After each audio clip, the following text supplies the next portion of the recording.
ہے۔ بھلا تم نے اس شخص کو دیکھا جس نے منہ پھیر لیا اور تھوڑا سا دیا پھر ہاتھ روک لیا؟ کیا اس کے پاس غیب کا علم ہے کہ وہ اسے دیکھ رہا ہے؟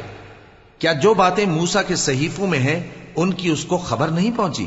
اور ابراہیم کے صحیفوں کی جنہوں نے حق کے اطاعت اور رسالت پورا کیا، وہ یہ کہ کوئی شخص دوسرے کے گناہ کا بوجھ نہیں اٹھائے گا، اور یہ کہ انسان کو وہی ملتا ہے جس کے لیے وہ محنت کرتا ہے، اور یہ کہ اس کی محنت کا جائزہ لیا جائے گا، پھر اس کو اس کا پورا پورا بدلہ دیا جائے گا، اور یہ کہ تمہارے پروردگار ہی کے پاس پہنچنا ہے، اور یہ کہ وہ ہنساتا اور رلاتا ہے، اور یہ کہ وہی مارتا اور جلاتا ہے، اور یہ کہ وہی دونوں جوڑے یعنی نر اور مادہ پیدا کرتا ہے، یعنی نطفے سے جو رحم میں ڈالا جاتا ہے، اور یہ کہ قیامت کو دوبارہ اٹھانا اسی کا ذمہ ہے، اور یہ کہ وہی دولت مند بناتا اور وہی مفلس کرتا ہے، اور یہ کہ وہی شیرا نامی تارے کا بھی مالک ہے، اور یہ کہ اسی نے عاد اول کو ہلاک کر ڈالا اور سمود کو بھی، غرض کسی کو باقی نہ چھوڑا، اور ان سے پہلے قوم نوح کو بھی۔